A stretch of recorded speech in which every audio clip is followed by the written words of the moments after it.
আওয়ামী লীগ নির্বাচন করবে, তাদের নির্বাচনে কোনো বাধা নাই।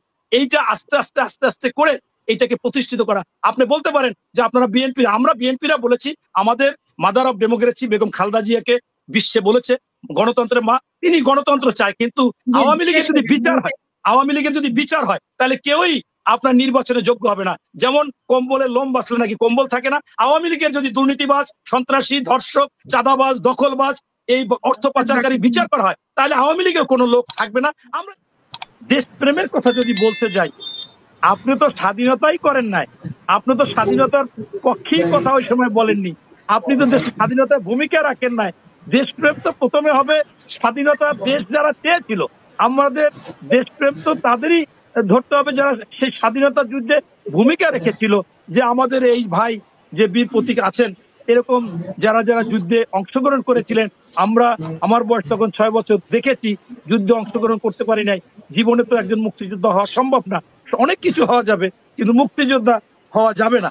তাই আপনার এই যে বিষয়গুলো, এগুলো তো সত্য বলেছেন আপনি।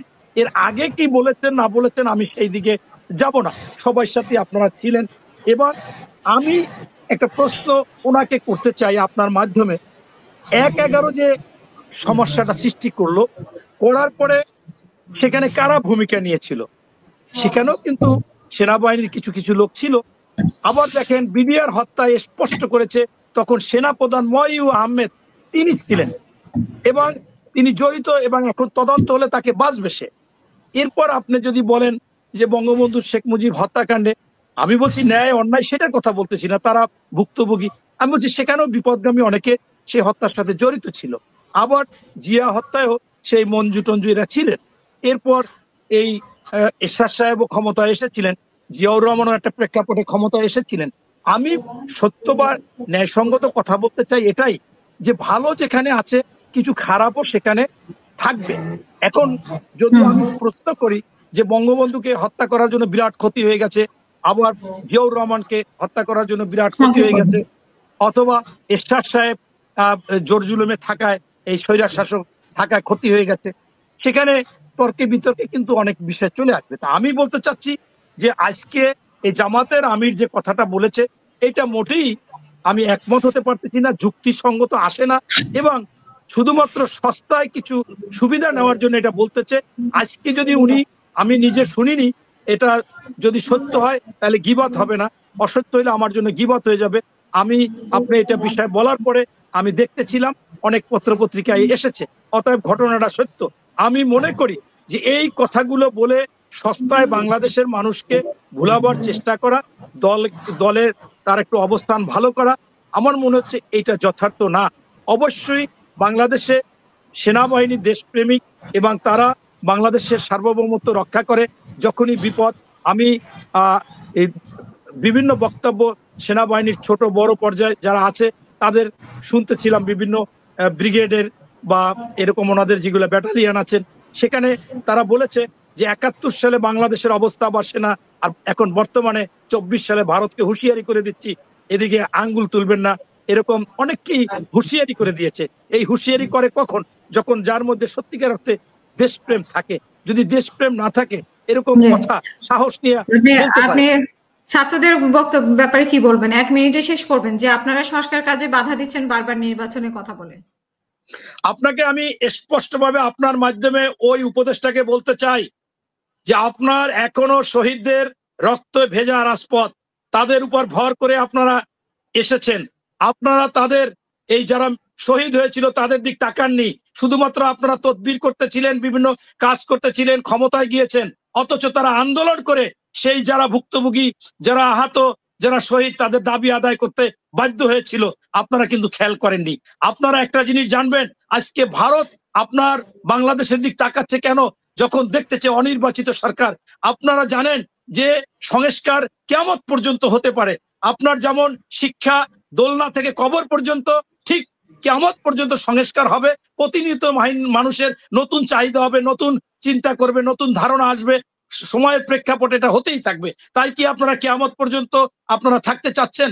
আপনারা আজ পর্যন্ত যে বিষয়গুলো মানুষের জন্য খুব গুরুত্বপূর্ণ ছিল, সেই জিনিসগুলো ছিল বাজার দর নিয়ন্ত্রণ করণ, আইন শৃঙ্খলা বাহিনীকে নিয়ন্ত্রণ বা তাদের কথা শুনবে, এই আওয়ামী লীগের প্রতাত্তারা বিভিন্ন আমলা বা বিভিন্ন জায়গায় বসে থাকতে পারবে না, অথচ সেইগুলো কিন্তু আপনারা ঠিক করতে পারেননি। এবং ভারত বিভিন্ন রকমের হুঙ্কার দিয়ে যাচ্ছে বাংলাদেশে বিভিন্ন রূপে, কখনো আনসার রূপে, কখনো ইন্টার্নি ডাক্তার রূপে, কখনো সনাতন ধর্ম এসে তারা মিথ্যাচার করতেছে, গুজব ছড়াচ্ছে, সেগুলো আপনারা প্রতিহত করতে পারতেছেন না।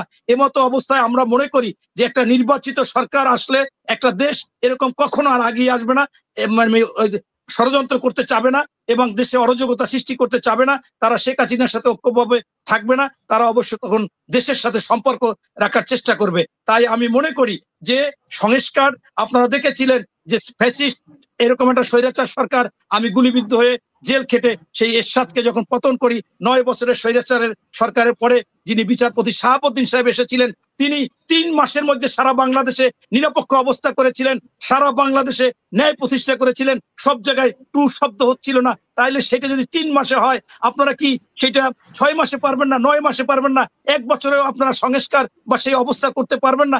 এটা তো কথা হতে পারে না। অবশ্যই গুরুত্বপূর্ণ সংস্কার হচ্ছে নির্বাচন সংস্কার, গুরুত্বপূর্ণ সংস্কার হচ্ছে আইন, প্রশাসন, এই ইত্যাদি ইত্যাদি যেগুলো দরকার সেইগুলো করে।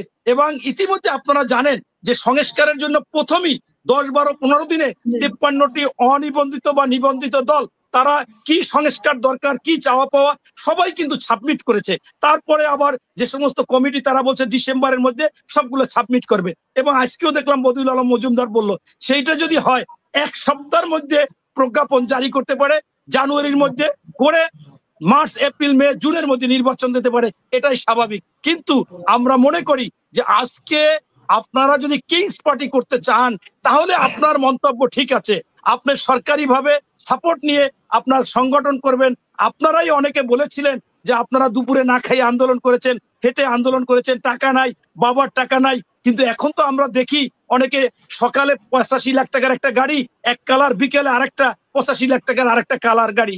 আবার সামাজিক মাধ্যমে বিভিন্ন জায়গায় শোনা যায় কোন কোন উপদেষ্টা অনেক কোটি কোটি টাকার মালিক হয়ে গেছেন। এটা কিভাবে হয়? এটা কি ম্যাজিক? এই ম্যাজিক থেকে আপনারা বের হয়ে আসেন। কারণ যদি অভাব কারো চিরকাল থাকে না, কিন্তু লোভ যদি ঢুকে যায়, এই লোভ আজীবন থাকে। আপনি এরকম আজীবন সংস্কার করবেন, বছরের পর বছর সংস্কার, এটা হতে পারে না।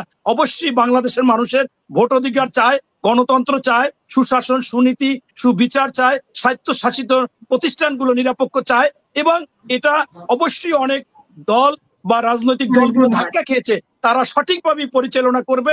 বরঞ্চ আমরা দেখতেছি যে এখনো আমলারা আপনাদের সাপোর্ট নিয়ে, আপনাদের সুবিধা দিয়ে, আমলারা যারা যারা অন্য দলের ছিল তারা তো মনে করেন ওএসডি ছিল, তাদের কোনো টাকা পয়সা নাই। যারা রানিং ছিল তারা সেই আমলারাই বিভিন্ন জায়গায় পোস্টিং নিচ্ছে, বিভিন্ন জায়গায় তারা যাচ্ছে, টাকা পয়সা দিয়ে যাচ্ছে, এইটা কেউ না কেউ নিচ্ছে।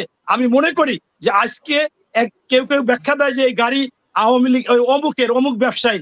আজকে দেখেন এই যে আজাদ সাহেব হামিম গ্রুপের, সে কে? আমি বিশ্ববিদ্যালয় অ্যালামনাই অ্যাসোসিয়েশনে যাই, বোবার মতো যাই, বসে থাকি, আওয়ামী লীগের প্রতাত্তা গুণগান গায়, শ্রেষ্ঠ।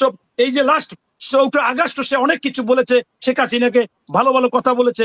এদেরকে আপনি সাপোর্ট নিবেন, তাদেরকে যে টাকা নিবেন, তাদের গাড়ি ব্যবহার করবেন, অবশ্যই তাদেরকে সুবিধা দিচ্ছেন। এই ধরনের প্রতিষ্ঠা করার জন্য আপনাদেরকে বসানো হয় না। তাই আমি বলতে চাচ্ছি, আজকে দিন আর দিন আওয়ামী লীগের প্রতাত্তা, দুর্নীতিবাজ এবং যারা এই বাংলাদেশের ক্ষতি চেয়েছে তারা প্রতিষ্ঠিত হচ্ছে আপনাদেরকে ধরে। এটা আমরা জেনেছি, সামাজিক মাধ্যমে দেখতেছি, আমরাও দেখতেছি।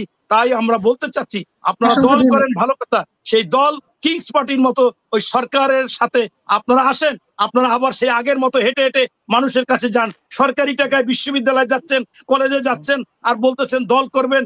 আপনার এইগুলো করার জন্য যদি আপনি মনে করেন সংস্কারের নামে বিলম্বিত করে যখন কনফার্ম হবেন যে বাংলাদেশে আমরা 160, 70, 80টা আসন পাবো, নির্বাচিত হব, সেই জন্য আমরা শুনতেছি আপনাদের এই অন্তর্বর্তীকালীন সরকারের উপদেষ্টাদের মধ্যে 3টি ভাগ বিভক্ত। একটা ভাগ চাচ্ছে ডক্টর ইউনূস সাহেব, ওয়াহিদুদ্দিন মাহমুদ, সালেউদ্দিন এবং মারা গেলেন হাসান আরিফ। এরা চাচ্ছে যে দ্রুত নির্বাচন দিয়ে দেশ এবং বিশ্বের কাছে একটা ভালো কিছু দেখাবে।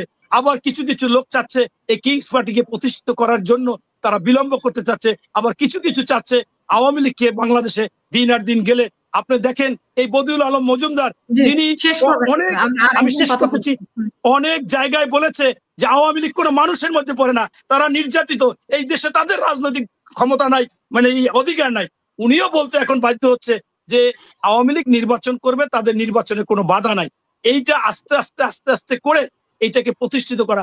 আপনি বলতে পারেন যে আপনারা বিএনপি, আমরা বিএনপিরা বলেছি, আমাদের mother of democracy Begum Khaleda জিয়াকে বিশ্বে বলেছে গণতন্ত্রের মা, তিনি গণতন্ত্র চায়, কিন্তু জি, আওয়ামী শেষ লীগের যদি করবেন। বিচার হয়, আওয়ামী লীগের যদি বিচার হয়, তাহলে কেউই আপনার নির্বাচনে যোগ্য হবে না। যেমন কম্বলের লোম বাঁচলে নাকি কম্বল থাকে না, আওয়ামী লীগের যদি দুর্নীতিবাজ, সন্ত্রাসী, ধর্ষক, চাঁদাবাজ, দখলবাজ, এই অর্থ পাচারকারী বিচার করা হয়, তাহলে আওয়ামী লীগেও কোনো লোক থাকবে না। আমরা এই জন্য বলছি যে গণতান্ত্রিকভাবে সবাই নির্বাচন করবে, তবে তাদের বিচার হতে হবে। অসংখ্য ধন্যবাদ। ধন্যবাদ। আসসালামু আলাইকুম।